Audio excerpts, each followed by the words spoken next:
حضور اکرم صلی اللہ علیہ وآلہ وسلم کے طائف کے سفر کا قصہ۔ نبوت مل جانے کے بعد 9 برس تک نبی اکرم صلی اللہ علیہ وآلہ وسلم مکہ مکرمہ میں تبلیغ فرماتے رہے اور قوم کی ہدایت اور اصلاح کی کوشش فرماتے رہے،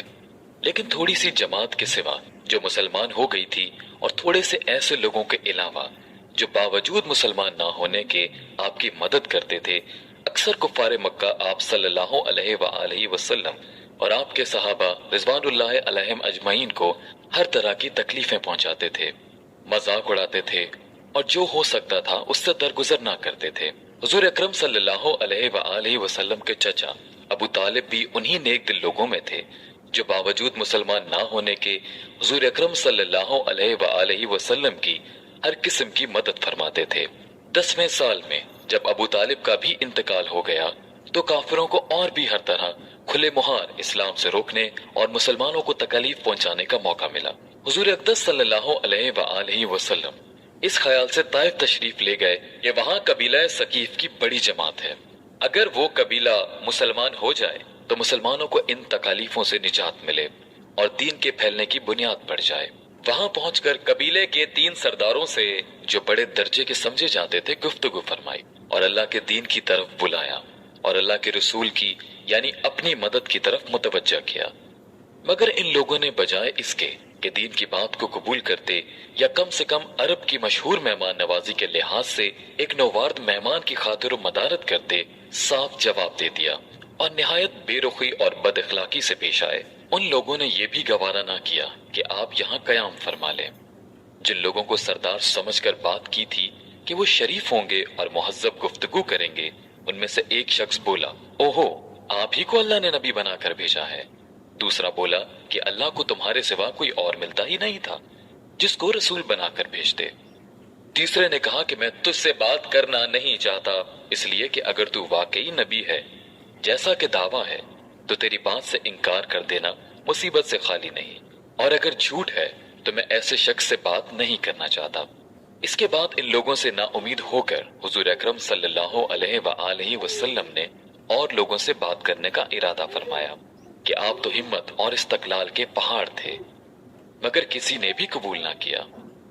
بلکہ بجائے قبول کرنے کے حضور اکرم صلی اللہ علیہ وآلہ وسلم سے کہا کہ ہمارے شہر سے فوراً نکل جاؤ اور جہاں تمہاری چاہت کی جگہ ہو وہاں چلے جاؤ۔ حضور اکرم صلی اللہ علیہ وآلہ وسلم جب ان سے بالکل مایوس ہو کر واپس ہونے لگے تو ان لوگوں نے شہر کے لڑکوں کو پیچھے لگا دیا کہ آپ کا مذاق اڑائیں، تالیاں پیٹیں، پتھر ماریں، حتیٰ کہ آپ کے دونوں جوتے خون کے جاری ہونے سے رنگین ہو گئے۔ حضور اقدس صلی اللہ علیہ وآلہ وسلم اسی حالت میں واپس ہوئے۔ جب راستہ میں ایک جگہ ان شریروں سے اطمینان ہوا تو حضور اکرم صلی اللہ علیہ وآلہ وسلم نے یہ دعا مانگی، اللهم إليك أشكو ضعف قوتي وقلة حيلتي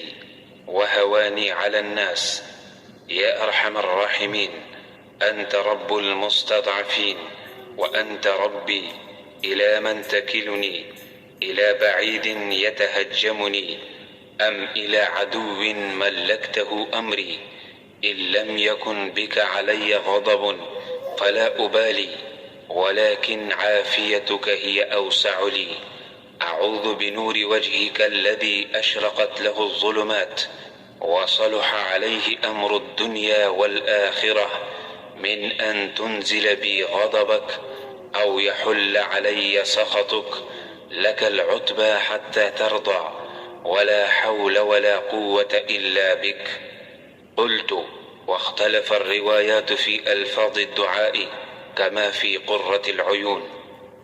ترجمہ، اے اللہ، تجھی سے شکایت کرتا ہوں میں اپنی کمزوری اور بے کسی کی اور لوگوں میں ذلت اور رسوائی کی۔ اے ارحم الراحمین، تو ہی ضعفاء کا رب ہے، تو ہی میرا پروردگار ہے۔ تو مجھے کس کے حوالے کرتا ہے؟ کسی اجنبی بیگانے کے جو مجھے دیکھ کر ترش روح ہوتا ہے اور منہ چڑھاتا ہے، یا کہ کسی دشمن کے جس کو تو نے مجھ پر قابو دے دیا ہے؟ اے اللہ، اگر تو مجھ سے ناراض نہیں ہے تو مجھے کسی کی بھی پرواہ نہیں ہے، تیری حفاظت مجھے کافی ہے۔ میں تیرے چہرے کے اس نور کے طفیل جس سے تمام اندھیریاں روشن ہوئیں اور جس سے دنیا اور آخرت کے سارے کام درست ہو جاتے ہیں، اس بات سے پناہ مانگتا ہوں کہ مجھ پر تیرا غصہ ہو یا تو مجھ سے ناراض ہو۔ تیری ناراضگی کا اس وقت تک دور کرنا ضروری ہے جب تک تو راضی نہ ہو۔ نہ تیرے سوا کوئی طاقت ہے نہ قوت۔ مالک الملک کی شان قہاری کو اس پر جوش آنا ہی تھا کہ حضرت جبرائیل علیہ السلام نے آ کر سلام کیا اور عرض کیا کہ اللہ تعالیٰ نے آپ کی قوم کی وہ گفتگو جو آپ سے ہوئی سنی اور ان کے جوابات سنے، اور ایک فرشتے کو جس کے متعلق پہاڑوں کی خدمت ہے آپ کے پاس بھیجا ہے کہ آپ جو چاہیں اس کو حکم دیں۔ اس کے بعد اس فرشتے نے سلام کیا اور عرض کیا کہ جو ارشاد ہو میں اس کی تعمیل کروں، اگر ارشاد ہو تو دونوں جانب کے پہاڑوں کو ملا دوں جس سے یہ سب درمیان میں کچل جائیں، یا اور جو سزا آپ تجویز فرمائیں۔ حضور اکرم صلی اللہ علیہ وآلہ وسلم کی رحیم و کریم ذات نے جواب دیا کہ میں اللہ سے اس کی امید رکھتا ہوں کہ اگر یہ مسلمان نہیں ہوئے تو ان کی اولاد میں سے ایسے لوگ پیدا ہوں گے جو اللہ کی پرستش کریں اور اس کی عبادت کریں۔